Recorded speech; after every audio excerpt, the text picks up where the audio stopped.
दीदी आप ना सच में दुल्हन बन के बहुत सुंदर लग रहे हो। अब बस ना सिर्फ काजल की कमी रह गया। आंखें खोलो। अरे दीदी हिलाओ मत, अगर काजल खराब हो गया ना तो आज आपको कोई कुछ नहीं कहने वाला, सब मुझे डांटेंगे। आप तो ना आज दुल्हन हो। अच्छा बाबा लगा लो। दीदी बारात आ गई। दीदी लो मैं भी आई। रचिता अच्छे से काजल लगाना। रचिता तू ही लगा दे। रचिता प्लीज रुक जा। रचिता भावना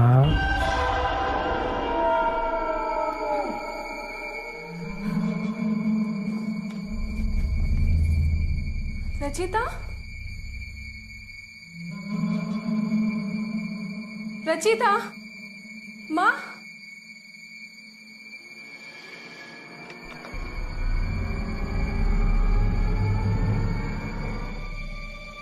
माँ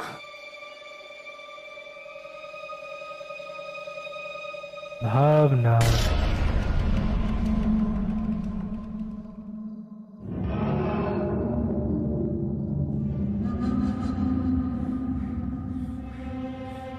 कौन कौन कौन है तुम मेरी दुल्हन बनोगी?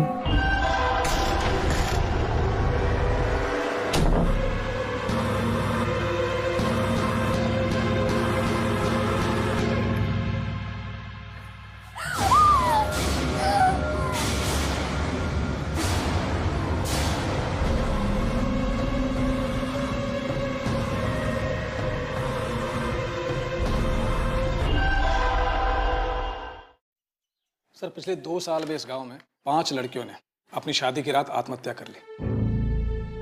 शादी की रात आत्महत्या।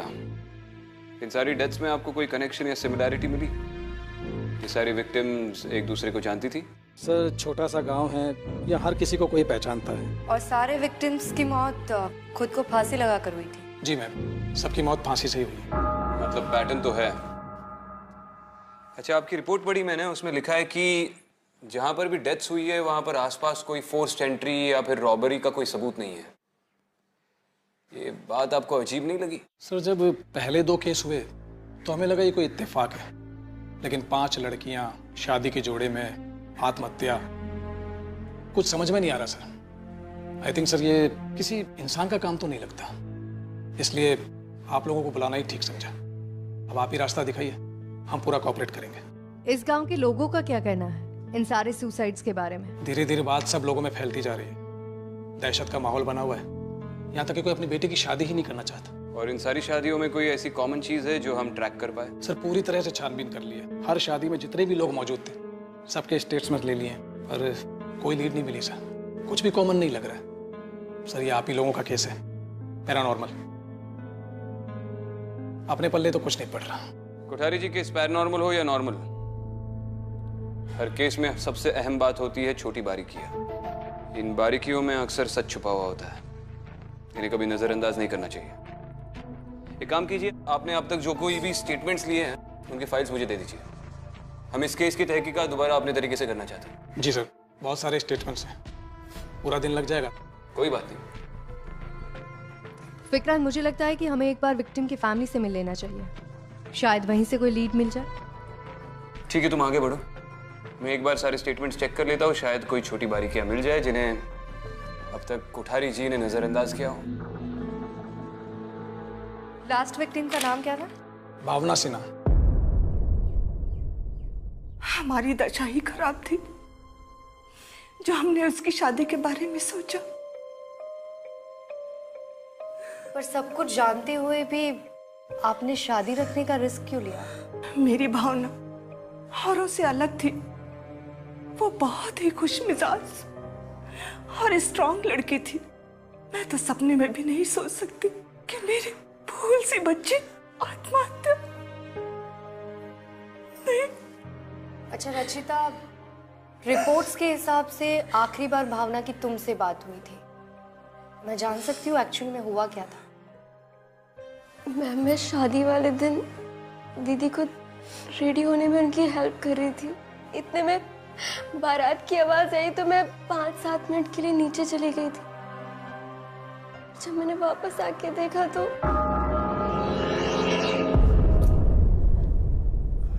आप लोग प्लीज संभालिए अपने आप को। भावना शादी से खुश थी? हाँ मैम, दीदी शादी से बहुत खुश थी। इनफैक्ट ये दिन उनके लिए उनकी जिंदगी का सबसे बड़ा दिन था। लेकिन मेरी दीदी ये सब नहीं, वो ऐसा नहीं कर सकती। अच्छा रचिता, इस हादसे से पहले भावना से तुम्हारी कोई बात हुई हो जो तुम्हें अजीब लगी हो, या ऐसा कुछ भी जो तुम मुझे बताना चाहती हो? हाँ मैम, दीदी के जाने से पहले उन्होंने मुझसे शेयर किया था कि मतलब उन्हें कुछ दिन से ऐसा लग रहा था कि जैसे कोई उन्हें घूर रहा हो। कभी कभी तो वो अपने रूम में जाने से बहुत डरती थी। मैं भावना का कमरा देख सकती हूँ?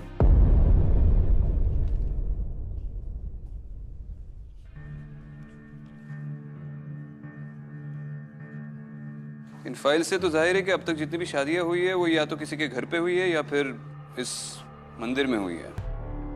इसका मतलब हम किसी भी एक लोकेशन को नैरो डाउन नहीं कर सकते। यहाँ पर जो पहला केस रजिस्टर हुआ था, क्या नाम है उसका, नियति शर्मा, उसके घर वालों को बुलाओ, उनसे बात करनी है। Okay sir. यही रूम है दीदी का,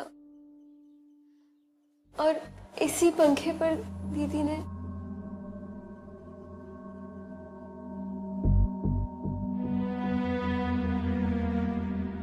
मतलब भावना को किसी ने सुसाइड करवाया था। उस लड़के का क्या नाम है जिससे भावना की शादी होने वाली थी? हम, उनका नाम सुदीप है। सुदीप? और सुदीप का इस पूरे इंसिडेंट के बारे में क्या कहना है?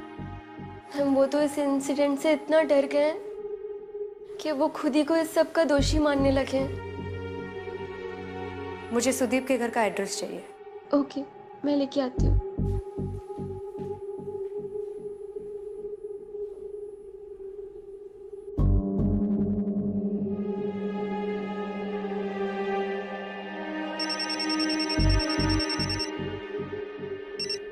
हाँ विक्रांत। आदिति, कुछ पता चला? अभी तक तो कुछ नहीं, लेकिन मैं भावना की जिससे शादी होने वाली थी उस लड़की के घर जा रही हूँ। शायद उससे कुछ पता चल जाए। ठीक है, बात कर लो उससे। मैंने भी इस चौकी पे जो पहला केस रजिस्टर हुआ था नियति शर्मा का, उसके घर वालों को बुलाया।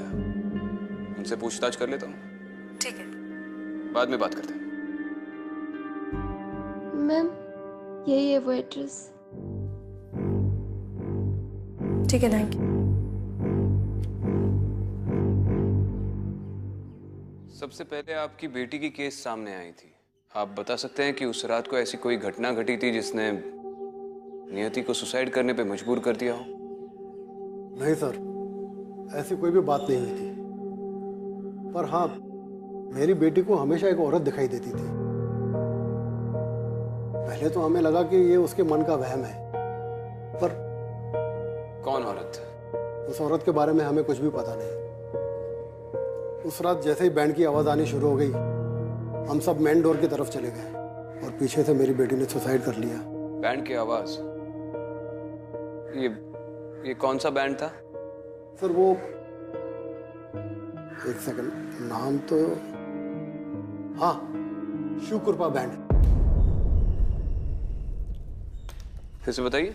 शिव कृपा बैंड।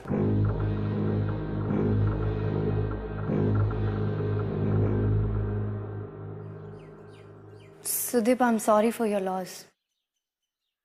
एक्चुअली मुझे भावना के बारे में कुछ पूछताछ करनी थी। अगर तुम मेरे साथ कोऑपरेट करोगे तो शायद मैं उस सुसाइड की जड़ तक पहुंचकर उसकी सच्चाई जान सकती हूँ। सुसाइड नहीं है मैडम, वो भावना मुझसे हमेशा कहती रहती थी, पर मैंने उसकी बात नहीं मानी। क्या कहते रहते थे? यही कि वो औरत। कौन सी औरत? भावना कहती रहती थी कि वो औरत हमेशा उसका पीछा कर रही है। मैंने सोचा उसका वहम होगा, पर मैं गलत था। अच्छा, भावना ने उस औरत के बारे में और कुछ बताया था? वो कैसी दिखती थी, कौन थी, भावना उसे जानती थी या नहीं, कुछ भी? नहीं, उस औरत के बारे में मुझे कुछ नहीं बताया, मगर बाद में हालत ये हो गई थी कि भावना को अपनी खुद की परछाई से भी डर लगने लगा था। ये कोई सुसाइड का केस नहीं है मैडम, सब कुछ उस हैवान ने किया है। काश मैंने उसकी बात एक बार मान ली होती। मैं उसकी मौत का जिम्मेदार हूँ। सुदीप, तुम उसकी मौत के जिम्मेदार नहीं हो। खुद को दोष देना बंद करो। और मैं तुमसे वादा करती हूँ, भावना और बाकी लड़कियों की सुसाइड की सच्चाई मैं जानकर रहूंगी। Excuse me. हाँ विक्रांत। हाँ अदिति, तुम सुदीप के घर पे हो? हाँ, क्यों? उससे जरा पता करो कि उसकी शादी में कौन सा बैंड आया था। बैंड? हाँ बैंड, वो जो शादी में बजाते हैं ना। शायद इन सारी शादियों में एक कॉमन थ्रेड तो मिल ही गया है। पता करके मुझे फोन करो। ठीक है, पूछती हूँ। सुदीप, एक और बात, तुम्हारी शादी में जो बैंड वाले आए थे उनके बारे में कुछ बता सकते हो? मेरी शादी में तो वो शिव कृपा बैंड वाले आए थे, वही पास में ही हैं। क्यों? कुछ नहीं, बस नॉर्मल पुलिस प्रोसीजर है। अच्छा मैम, एक बात और बहुत जरूरी है।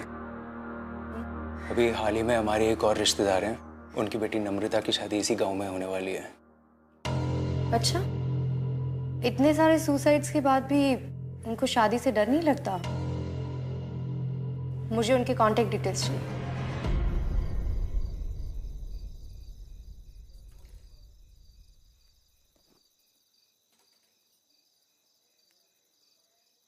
अरे कौन?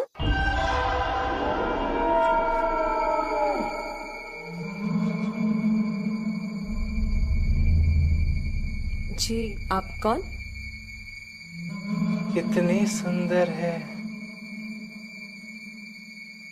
मेरी नई दुल्हन।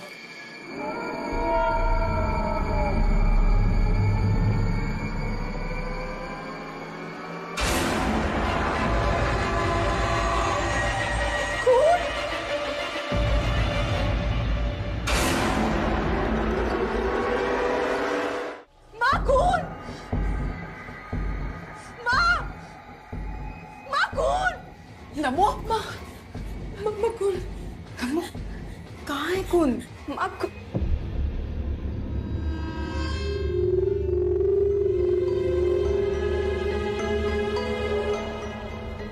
कुछ नहीं माँ, मैं तो मजाक कर रही थी। कमाल की पागल लड़की। एक तो घर में वैसे भी डर का माहौल है और तू ऐसी सब बातें। चल चला के सो जा। आजा मैं देखा।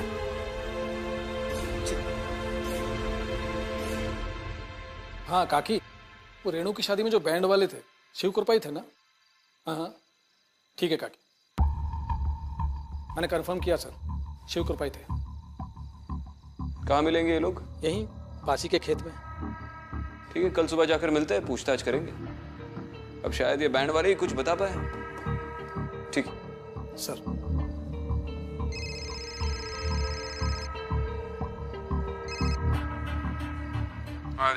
विक्रांत, सुदीप ने बताया इस गांव में एक और शादी होने वाली है। वो इसके रिश्तेदार है, नम्रता और विजय नाम है दोनों का। विक्रांत, मुझे डर है कि बाकी दुल्हनों की तरह कहीं इस दुल्हन के साथ भी। तुम सही कह रही हो, इस शादी को हम लाइटली नहीं ले सकते। एक काम करते, तहकीकात पहले से ही शुरू कर देते, शादी शुरू होने से पहले ही। तुम जाकर उन दोनों से मिलो। कल सुबह ही नम्रता के घर जाती हूँ। और तुम बताओ, कोई लीड मिली?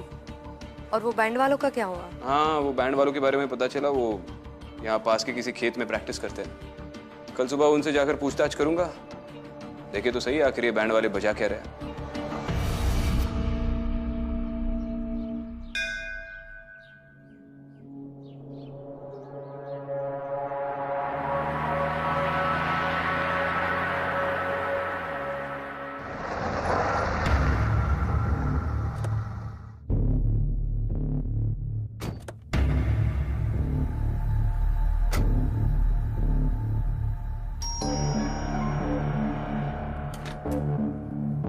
जी, मैं एसपी अदिति शर्मा, मुंबई पुलिस।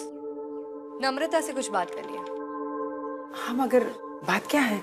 डरिए मत, बस कुछ पूछताछ करनी है। ठीक है, आइए।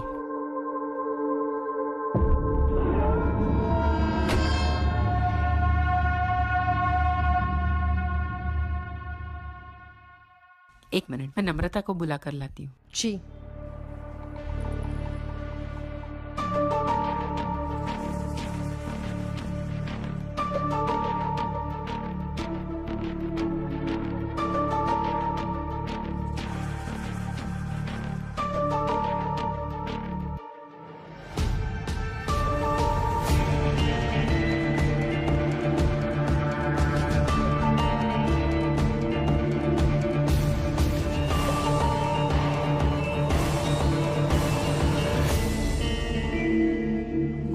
बोलिए, मैं ही नम्रता हूँ।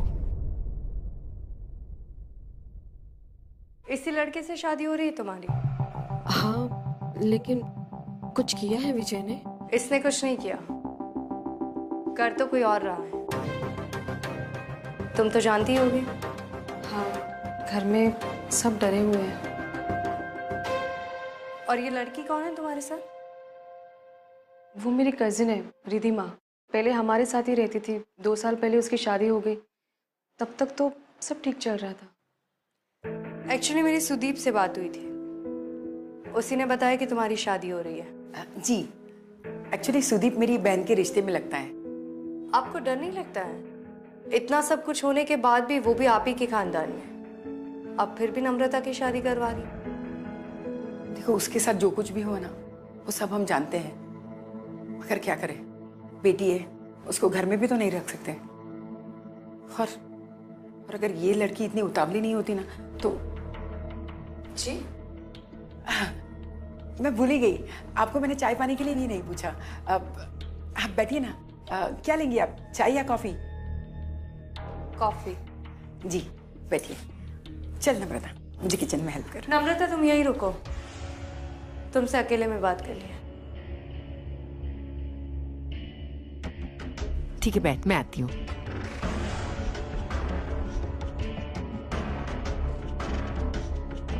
नम्रता, तुम अपनी शादी को लेकर इतनी उतावली क्यों?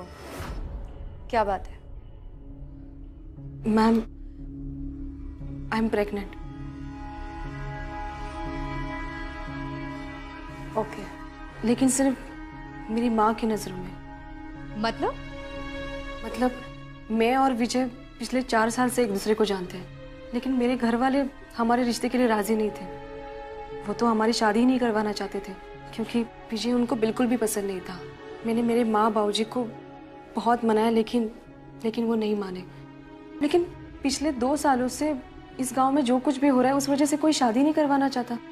इस मौके का मैंने फ़ायदा उठाया और फिर प्रेगनेंसी का नाटक किया, और फिर मजबूरन मेरे घर वालों को इस रिश्ते को मानना पड़ा।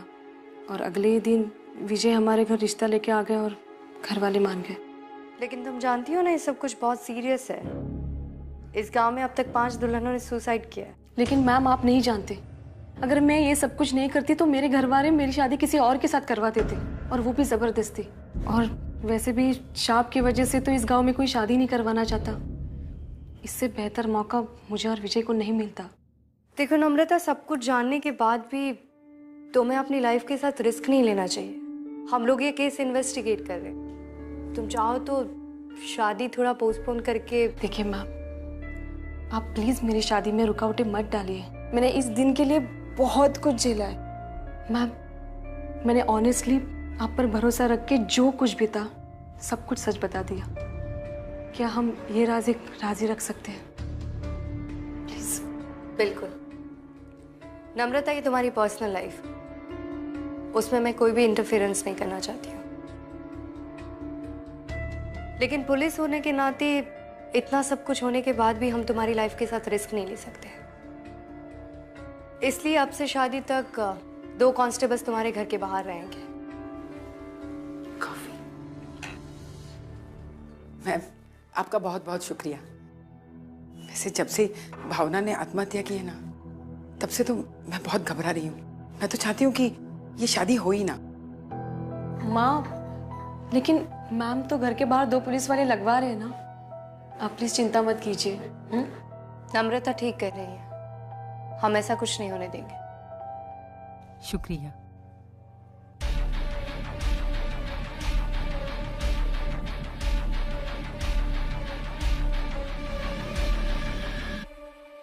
कोठारी, मुझे नम्रता के घर के बाहर 2 कांस्टेबल्स चाहिए। ठीक है।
नंदू। हाँ सर। देखो, ये बड़े साहब है, एसीपी विक्रांत, मुंबई पुलिस से आए हैं। जो भी पूछेंगे सच सच बताना। नमस्ते साहब। नमस्ते।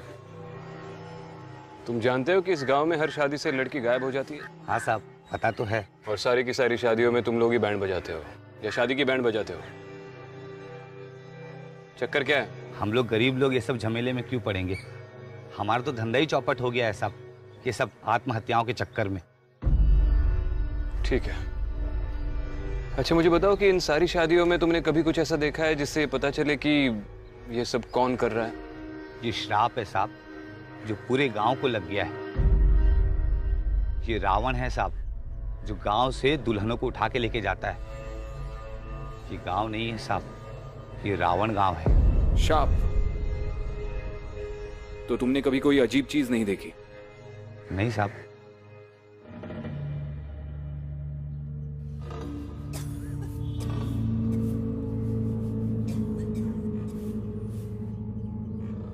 माँ जी, अभी अभी आपके घर के अंदर एक औरत गई पिंक साड़ी में। कौन थी वो? आपकी बेटी या बहू? अंदर कोई नहीं गया। अभी तो गई एक औरत। मेरी कोई बेटी नहीं है, मेरा एक बेटा है। कब से कर रहे हो ये गाने बजाने का काम? 2 साल हो गए साहब। इससे पहले हम लोग नाटक मंडली में गाना बजाना करते थे। कमाल है नंदू, 2 साल से तुमने ये काम शुरू किया और ठीक 2 साल से ही शादियों में से लड़कियां गायब हो रही हैं। नाटक क्यों बंद हुआ? साहब, यहाँ के प्रमुख लोगों को लगा कि हमारे नाटक करने से उनके बच्चे बिगड़ जाएंगे। बड़े लोग हैं साहब, सनक सवार चढ़ी और नाटक बंद करवा दिया। क्यों, ऐसा क्या था नाटक में? ऐसा तो कुछ भी नहीं था साहब। जो और लोग नाटक करते हैं वैसा हम लोग करते थे। नाच गाना बजाना यही सब होता था बस। और ये सब बाकी बैंड वाले भी काम करते थे तुम्हारे साथ नौटंकी में? हाँ साहब, ज्यादातर तो यही है साहब। हमारा एक साथी और भी था जो गांव छोड़कर भाग गया। आपने कहा आपका बेटा है, कहाँ है आपका बेटा? 2 साल पहले मुझे यहाँ अकेला छोड़ के भाग गया। मैं यहाँ पे एक बूढ़ी औरत अकेली रहती हूँ। नाम क्या था आपके बेटे का? मनसुख। आप मिले हो उसे? नहीं। आपने पुलिस में रिपोर्ट लिखवाई थी उसके बारे में? लिखवाई थी, पर पुलिस ने बताया वो खुद से भागा है। इसके लिए वो क्या कर सकते हैं? कब की बात है ये? साल तो 2 ही हुए हैं, लेकिन ऐसा लग रहा है कि जिंदगी गुजर गई बेटे का चेहरा देखे हुए। ठीक है, आपके बेटे के बारे में कुछ भी पता चलता है तो मैं आके आपको बता दूंगी।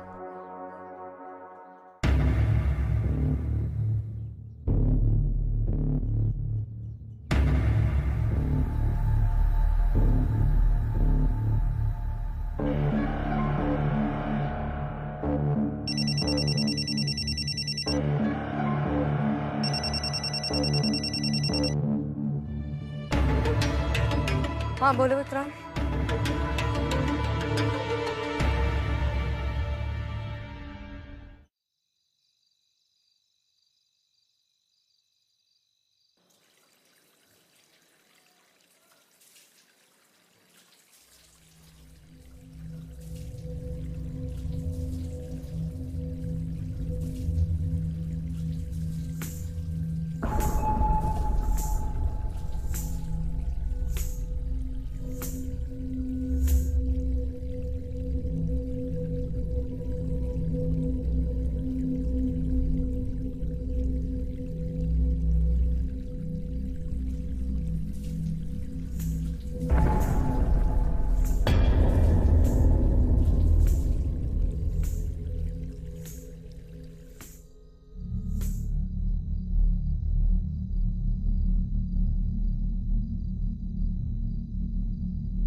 बड़ा पक्का रंग आया है हल्दी का।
क्या हुआ नम्रता? मैं वो हल्दी धो रही थी तो मुझे किसी की आवाज सुनाई दी और वहां पे एक और औरत देखी। शक्ल देखी तुमने उसकी? नहीं, उसने साड़ी पहनी हुई थी। क्या उसने पिंक साड़ी पहनी हुई थी? हाँ, लेकिन आपको कैसे पता? बहुत हो गया ये सब ड्रामा। नहीं करनी है शादी मुझे, तुमसे ज्यादा जरूरी कुछ नहीं है। विजय, मैं ठीक हूँ। दिख रहा है कितनी ठीक हो। मैं अभी घर जाके शादी के लिए मना कर देता हूँ। विजय रुको, देखो एक ही दिन की बात है, शादी हो जाएगी, सब कुछ ठीक हो जाएगा। मैं ठीक हूँ। देखिए विजय जी, आप चिंता मत कीजिए, हम हैं ना, हमारे होते हुए कुछ नहीं होगा। ठीक है, अगर आप कह रहे हैं तो आपकी बात मान लेता हूँ।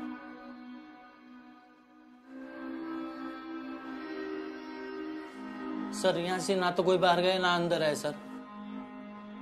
पूरा टाइम यहीं पे थे? हाँ सर। पक्का? हाँ सर।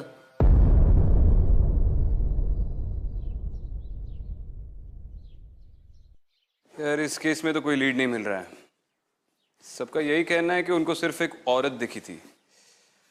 अभी औरत कौन है, क्या चाहती है, कुछ समझ में नहीं आ रहा। विक्रांत, गांव वाले जिस औरत की बात कर रहे हैं, मैंने उसे देखा था। मैंने उसका पीछा भी किया था।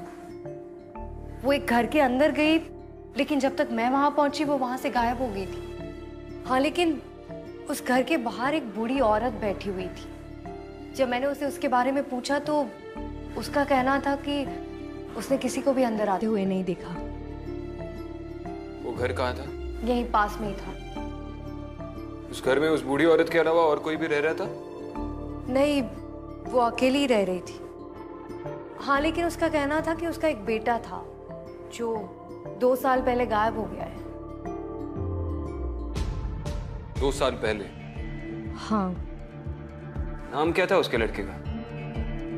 मनसुख। बिंगो। उन बैंड वालों का कहना है कि उनके नाटक की मंडली में एक आदमी था जो इन घटनाओं के कुछ दिन पहले गांव छोड़कर भाग गया। जब कोठारी से इस बारे में जिक्र किया तब मनसुख पांडे का केस सामने आ गया।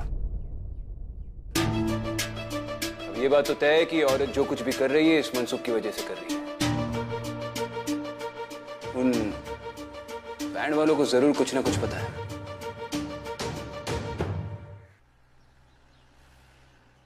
पिछली बार तुमने कहा था कि एक आदमी तुम्हारे नाटक कंपनी को छोड़कर चला गया और फिर गांव ही छोड़कर चला गया। हाँ साहब। उसका नाम मनसुख था? हाँ।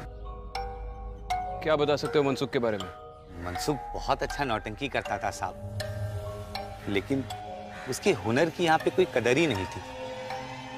मनसुख जब नाटक मंडली में औरत बना तो ऐसा बना जैसे कि वो सचमुच औरत ही हो। वो घंटों नाचता जैसे सब लोग उसे असली किरदार ही समझे।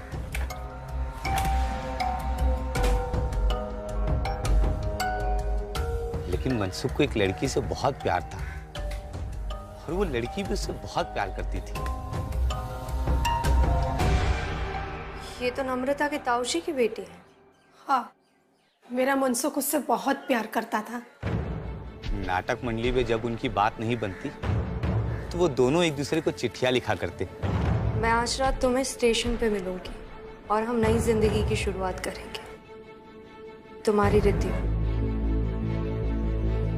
गांव वालों ने मनसुख को परेशान करना, उसे चिढ़ाना शुरू कर दिया, लेकिन दोनों का प्यार कम नहीं हुआ साहब।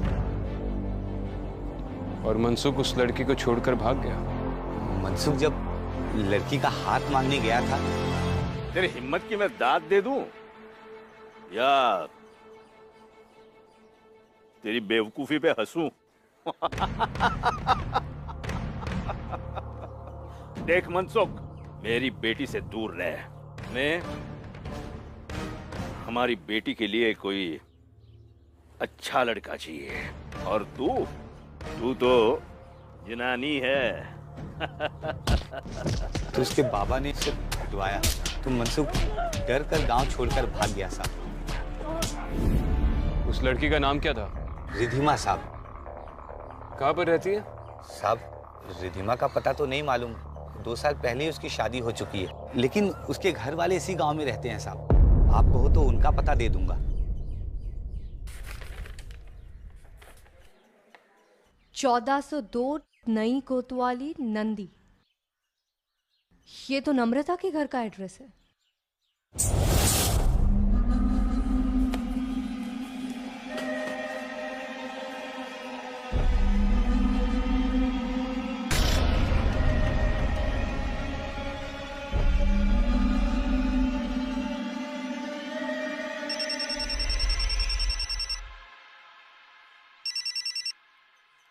हाँ विक्रांत।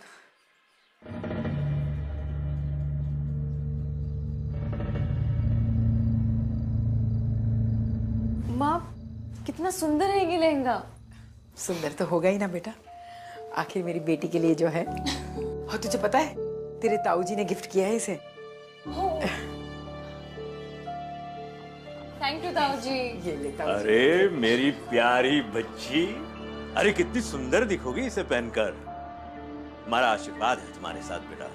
ताऊजी, रिधिमा दीदी नहीं आई? हाँ, अभी तो नहीं आई, लेकिन शादी में जरूर आएगी। जी। ये जो भी हो रहा है रिधिमा की फैमिली और उसके क्लोज कनेक्शंस में हो रहा है।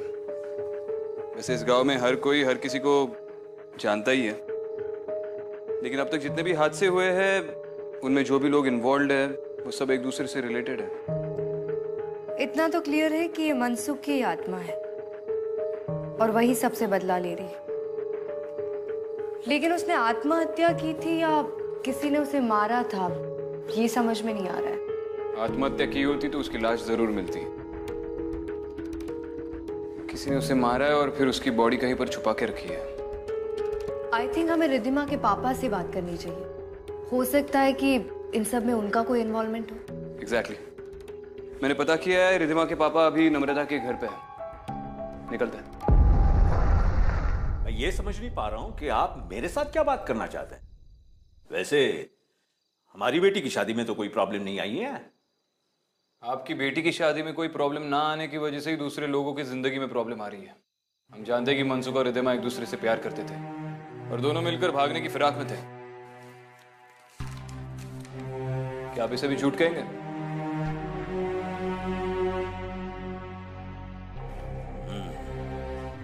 अब ये मनसुख हमारी बेटी को धोखा देके चला गया। ना तो रिद्धिमा कुछ कर सकती थी और ना हम कुछ कर सकते थे। मनसुख मर चुका है, शायद आप ये बात जानते नहीं हैं। लेकिन कल शादी से पहले हम ये पता लगा ही लेंगे कि उसे किसने मारा है। और अगर आप सच में कुछ नहीं जानते तो हमें बाकी सबसे बात करनी होगी शादी से पहले। और आप बाकी कुछ तो नहीं जानते, लेकिन इतना तो जानते हैं कि पुलिस का इन्वेस्टिगेशन होता कैसे है। चले।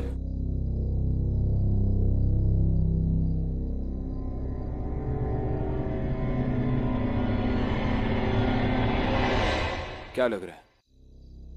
पता नहीं, लेकिन अगर इसने कुछ किया है तो ये कोई ना कोई हरकत जरूर करेगा। Not bad ASP. वेट करते हैं।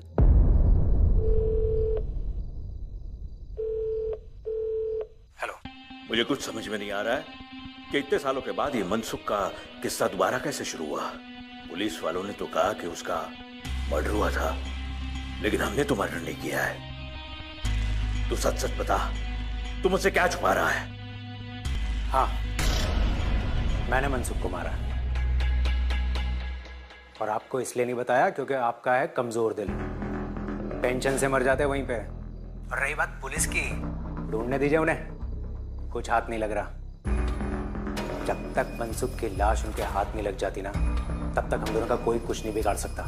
लेकिन पुलिस तो कॉन्फिडेंटली बोल रही थी कि उसका मर्डर हुआ था। पुलिस को मैं क्यों बताऊंगा? आप खुद सोचिए ना। आपके साथ साथ मुझे जेल की हवा खाने का कोई शौक नहीं है। तू झूठ बोल रहा है सुदीप, तू झूठ बोल रहा है। आपको विश्वास नहीं है मेरी बात पे? मनसुख को मैंने खुद अपने हाथ से मारा है और वो पुरानी कोतवाली की जो दीवार है ना, उसके पीछे मैदान में मैंने खुद दफनाया अपने हाथों से। इस बात को मैं जानता हूं और एक और आदमी। आप एक काम कीजिए, मुझे 9 बजे रात को मिलिए उसी मैदान में, फिर दिखाता हूं मैं।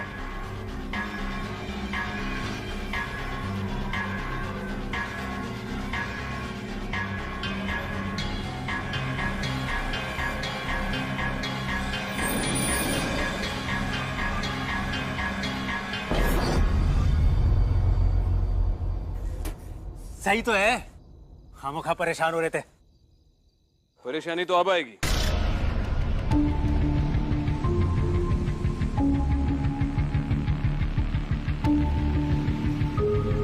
चलो आप सब सच सच बता दो।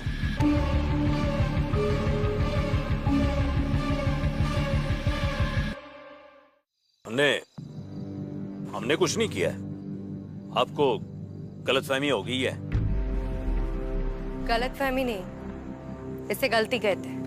देखो सब कुछ सच सच बता दो, वरना मुझे अपने तरीके से बुलवाना पड़ेगा। चलो। सर मैं मनसुख को तब से जानता हूँ जब वो नाटक मंडली में काम भी नहीं करता था। जब उसने औरतों की तरह नाचना शुरू किया, मर्दों के नाम पे धब्बा बन गया था। और आपका क्या शर्मा जी? सब मैं रिद्धिमा और मनसुख को एक साथ में देखा था मैंने। अब रिद्धिमा तो मेरी बेटी की जैसी है, रिद्धिमा और मनसुख को साथ में जाते हुए कैसे देख सकता था मैं? जब हमें पता चला कि रिद्धिमा और मनसुख भागने वाले हैं तो हमने मनसुख को उसके ही नाटक मंडली से उठा दिया। मैंने रिद्धिमा से कहा था कि मैं उसकी मनसुख के साथ शादी करा दूंगा, लेकिन उसके पहले मनसुख को मुझसे मिलना होगा। रिद्धिमा ने कई बार फोन लगाया मनसुख को, लेकिन मनसुख ने फोन नहीं उठाया। तब जाके मैंने रिद्धिमा को किसी और के साथ शादी करने के लिए मना लिया। मतलब आपने रिद्धिमा को बेवकूफ बना के उसकी शादी कहीं और करवाई? बात उस रात की जब रिद्धिमा की बारात जा रही थी। इसके लिए रो रहा है मनसुख?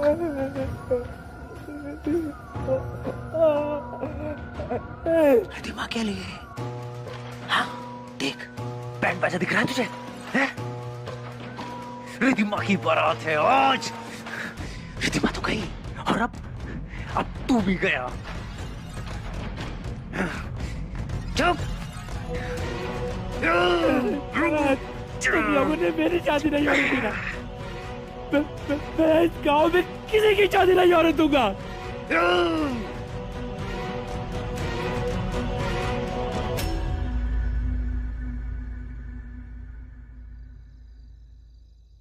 मनसुख की मौत आत्महत्या नहीं लग रही थी, उसके शरीर पे चोट के निशान थे, इसलिए हमने उसको डाल दिया।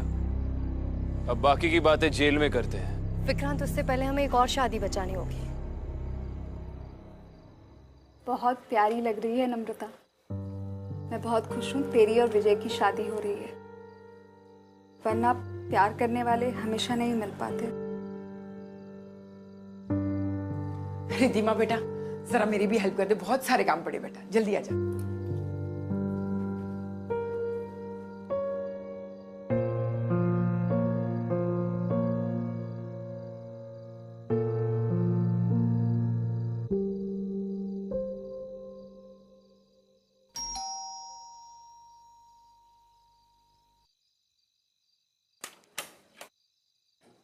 आप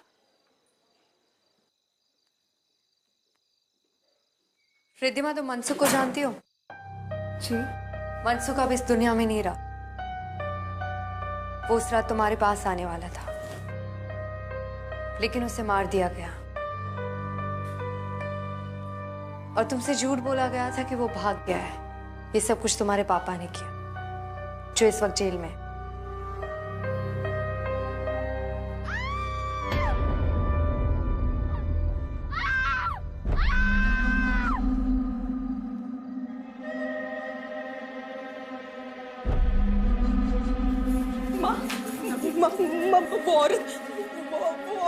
कमरे में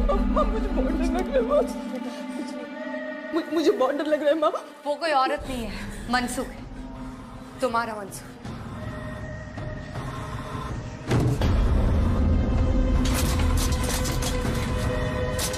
विक्रम!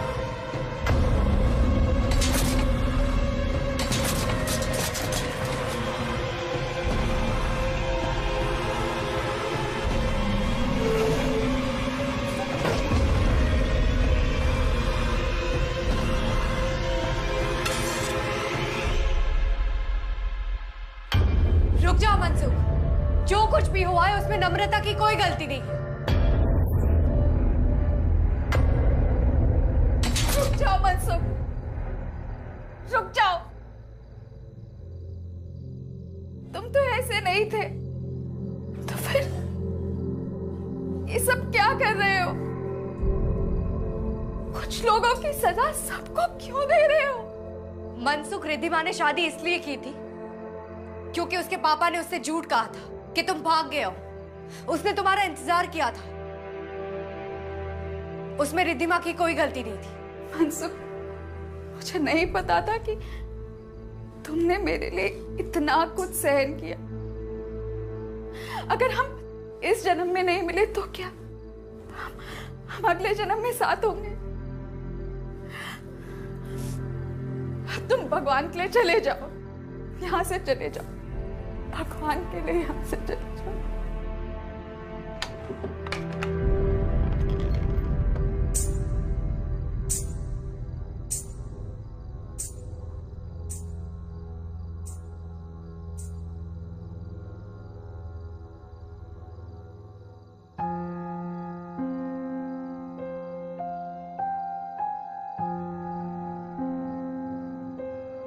फाइनली मनसुख की आत्मा को शांति मिल गई। हाँ सही है। अब ये गांव रावण गांव नहीं कहलाएगा।